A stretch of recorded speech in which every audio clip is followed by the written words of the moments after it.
السلام عليكم ورحمة الله وبركاته. أرين فكر باهان كبدا عكتو واسقاشن دقيقة، مسلسل كنا واللحظن دقيقة، فيلم كنا وبقول إيصدن دقيقة، صلاة واشن دقيقة، جندنا وانت نلشاد جرتو، جهنمنا واسدا وكله.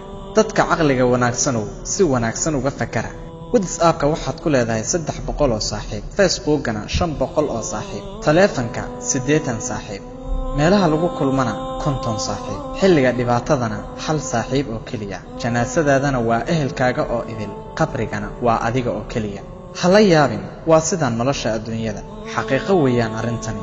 salaadaada ma ahe wax kale oo ku anfacaya ma jiraan. haddii aad kitaabkaaga iyo musxafkaaga boorka dul aragto, naqsadaada ku ooy, maxaa yeelay quraanka qofkii ka dheeraada 3 maalin wax ka badan cudurdaar la'aan waxaa lagu magacaabayaa qof ka hijrooday quraanka. fiiro gaar ah kuguma qasbayo inaad fariintan faafido, laakiinse ku dayashada amarka alle oo ah waanadu waxay anfacaysaa kuwa mu'miniinta ah.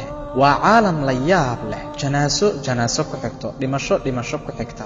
aqbaarta dhimashadu way iska soo daba dhacaysaa. hebel wuxuu ku dhintay shil gaari, mid kale cudur ayaa dilay, mid kale isagoo socda ayuu soo dhacay. dhammaantood adduunyada ayay ka tageen, ciidda hoosteedana waa lagu aasay. waxaa waajiba in maalintii aan dhimo lahaa ay imaato, adiguna maalintaad dhimo lahayd ay imaato. haddaba safarka u diyaar garow, lagama soo noqon dooneen. ilaahu nagu sug diintaada, cibaadadaada tan u wanaagsanna ina waafaji. rabbanaa aatinaa fi dunya xasana wa fil aakhirati xasana waqinaa cadaaba annaar. ilaahu naga ajiib, rabbiyow ka dhowr cadaabka qof kastoo faafiya fariintan. aamiin.